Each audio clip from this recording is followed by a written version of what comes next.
Good afternoon. This is Ralph C. Jensen. I'm Editor-in-Chief of Security Products Magazine. This afternoon I have the pleasure of speaking with Fredrik Nilsson, the General Manager of Access Communications. Good afternoon, Fredrik. How are you? Good afternoon, Ralph. I'm very well. How are you? Doing great. Hey, I've got a few questions for you, for our readers and listeners. How will the current economic situation affect the video surveillance market?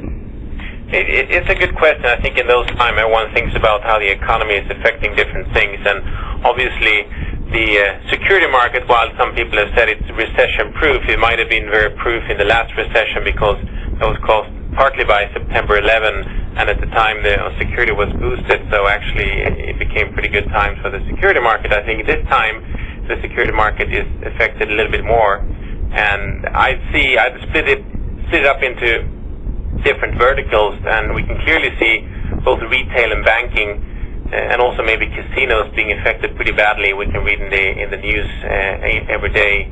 And if you look at those markets, interesting to see those three vertical markets are all fairly analog still. There's very little IP penetration. So with that kind of leading in towards saying that probably analog market is affected more than the IP-based market, that is still a smaller and growing technology transition type market. I think also we're going to see a lot of consolidation. Any company that is more of a startup or not cash flow positive will probably have a difficult time getting through the next year or maybe year and a half. So there is quite a few companies that are strong out there, and they're probably going to come out even stronger at the end of this economic downturn. What do you think is driving the shift to the IP-based solution? It's really the same things that have been driving on the end-user side all along. We're looking at a couple of very nice benefits for any end-user that implements IP-based solutions, being scalability, better image quality with use of megapixel and progressive scan type sensors, and also cost. I know, and I read some studies, there was actually one in an IT type magazine today, or CIO magazine, talking about why it was actually lower total cost of ownership for IP-based system. And that's, especially at this time, but any time, that's a big driver, cost, and that's a benefit to IP as well. But when it comes to the actual market, I think that in previous years, or one or two or a couple of years ago, there was a lot of new companies, such as Access Communications, driving the shift over to IP and really focusing on that only. Today we see virtually every company having an IP offering and driving that, and I think even if you browse into the web page of Telco, the dominant player on the analog side, they're talking all about IP now as well. So I think basically everything is driving towards IP today. What is the status of H.264 compression and its uptake? H.264, if you look back in 2008, that was really the year where H.264 was launched by a lot of manufacturers. We started to talk about it in a big way in the video surveillance market, and a lot of vendors spent time on educating the end users and integrators about the benefits of H.264. We started to see some products coming out, not too many. I wouldn't say there is a lot of projects being installed with H.264. It's probably less than 10% of the installations, but that will definitely change in 2009.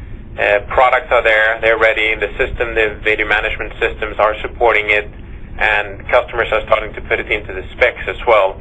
And I think, again, looking down at the cost and having H.264 giving the ability for the integrator of the end user to give a 50 to 80% saving on the storage side, and with storage being a fairly large part of the total cost of a video surveillance system, it's going to provide a nice saving for the end user. Obviously something that's very welcome in these times as well. And I also think H.264 is finally giving what the end users really have been wanting forever, and that's full frame rate video without taking too much storage and without taking too much bandwidth as well. And with the good compression of H.264, that becomes increasingly possible for more and more end users as well. Let's jump to a couple questions that kind of are my favorites. What is happening in the megapixel resolution area? Yeah, that's another area that's been discussed and talked about for a couple of years now, and is gaining more and more traction all the time. It's definitely sub segment within the network video market that is probably the fastest growing. And there are some obvious and clear benefits with the high resolution and image detail, or the opportunity to replace 2 or 3 cameras with 1 camera if you have the right kind of setup. But there is also some drawbacks that people are reasonably aware of when it comes to less or lower light sensitivity than regular resolution cameras, and also the increased storage cost, which, by the way, is being addressed by H.264, so that's becoming more of a moot point.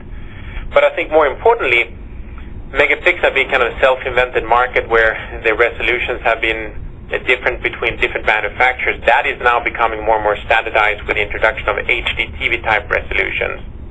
Things that we used to at our homes with the plasma and LCD TV sets, things like 1080i or 1080p and 720p type resolution, that's going to be the same in network cameras as well. And the good thing with those is you don't only talk about the resolution, but you also talk about the color fidelity of the image, you talk about the frame rate, and also you can tie it into the H.264 compression used, which means it's a standard, so it's much easier for an end user to say, I want to have an HD TV camera with this 1080p, and everyone knows all the details what they're talking about, and there's very little room for interpretation between the vendors and the integrators doing the specification.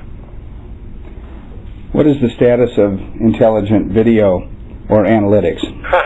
That's another great question as well. I think what we've seen in 2000, I would say probably 5 and 6, there was huge hype about that, huge promises and a lot of discussions, and there has been a lot of development money, a lot of business development being thrown into it. I think we start to see some applications where it works well, basic video motion detection, camera tampering, maybe people counting for some applications, not all, license plate recognition for some applications as well, but some of the more lofty promises about detecting red bags in train stations, even though there's fog and thousands of people, I don't think are necessarily fulfilled, and I think people are becoming very realistic about it. And there's less hype, there still makes a lot of sense, but I think it's come down to the ground again, and people know what works, and people are getting pretty well educated what actually works and what doesn't work. Fredrik, let me throw one last question at you.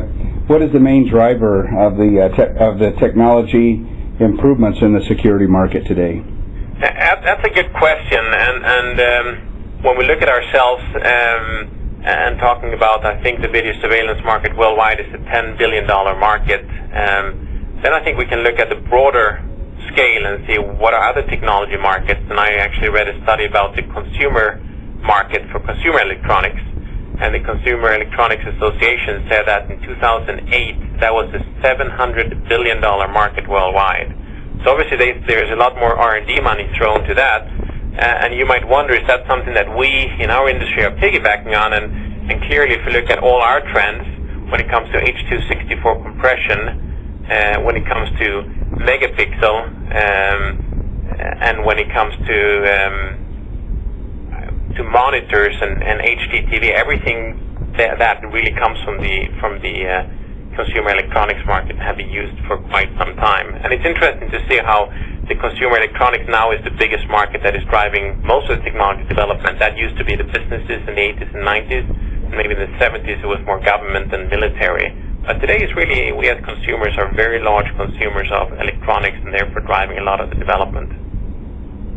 Fredrik, thank you for your time today. I'm sure our listeners have enjoyed this as much as I have. I know you're busy, and appreciate just this few minutes with you. Ralph, thanks for reaching out to me. Always a pleasure to chat with you. Thank you. Take care.